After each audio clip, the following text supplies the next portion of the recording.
Welcome back to Deb's True Crime Notebook. This is your recap of today's Richard Allen hearings. Judge Gull is currently considering and examining the exhibits submitted for 2 of the 3 motions scheduled for today. Both the state and the defense had communicated with Gull before the hearings, and they had mutually agreed upon the sequence. Sheriff Liggett provided testimony on canceling the safekeeping order, which was managed by Rosie and McClellan. Jennifer Auger and McClellan worked on the motion for sanctions against the state concerning their claims about using Google searches to pinpoint all the phones, totaling 18,000 device ID items, entries, but no names. Furthermore, it was highlighted that the $12,000 was used for Baldwin's trip to Georgia to gather information and obtain the Brad Holder, quote, mimic picture, unquote, with Ryan Boucher contributing to ISP in April of 2017. Auger contended that the Carroll County taxpayers could have saved this cost if the state had provided the evidence that the defense deems crucial. In the courtroom that day, a significant discussion revolved around the logic of turning over evidence, specifically a mimic picture, which Baldwin identified as discovery and exculpatory, contrary to the state's position.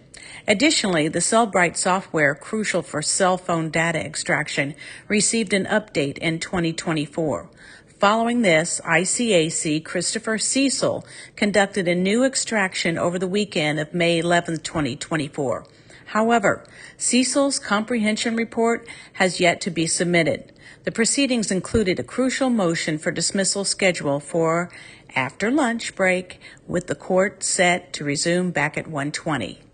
And that is a recap of the first morning's hearings. Family members in attendance for today's hearing were Anna Williams' mother and stepfather, the Erskines. Abby's mother, Anna, was not in attendance. Becky, Mike, Kelsey, Carrie Timmons, and one of Carrie's daughters, and the other Patty family members. Richard Allen's wife, Kathy, and his mother, Janice, were also in court today.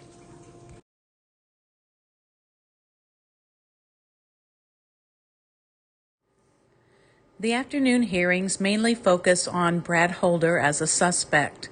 Detective Murphy, who collaborated with Click and Ferenczi on the case, stated that Brad was initially a suspect, but there was no evidence placing him in Delphi at that time or on that particular day.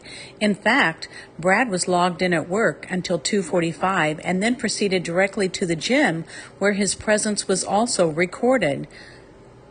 Hence, he has a solid alibi for that day. It was disclosed that Brad Holder had never actually met Abby Williams, and his son Logan Holder had only met her once. The defense also brought up Elvis Fields. They described him as a follower. They also said that, for example, Brad Holder would post a picture on Facebook, and Elvis Fields would then, right after, post the same or a picture just like it on Facebook. They also pointed out that Elvis Field had once lived with Johnny Messer's uncle. Defense attorney Baldwin recounted an incident from August 2023 when Murphy and Holman were interviewed during their depositions. Allegedly, Holman was presented with a 12-page report that was displeasing to him. Upon leaving the room, there was a disturbance in the hallway. Murphy, who hadn't seen Holman in a while, attempted to greet him with a hug. However, Holman stepped back and waved the 12-page document in Murphy's face, questioning its contents with a strong reaction. Quote, "What the F is this?" Evidently, the document contained details about lost information. Nicholas McClellan, the prosecutor, objected and questioned Detective Murphy about whether he interviewed or had spoken to Brad Holder or Elvis Fields. Murphy replied negatively to both inquiries.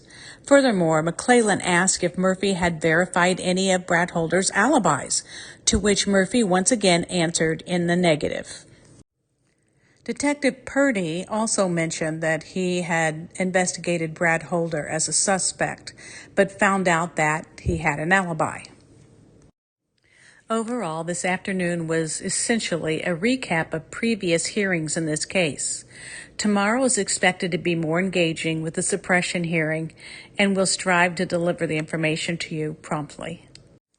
As always, I ask you to like, subscribe, leave a comment because we love to hear what you have to say. Share this video with a friend and ring that bell for all notifications. We'll see you tomorrow with more information in the Richard Allen case.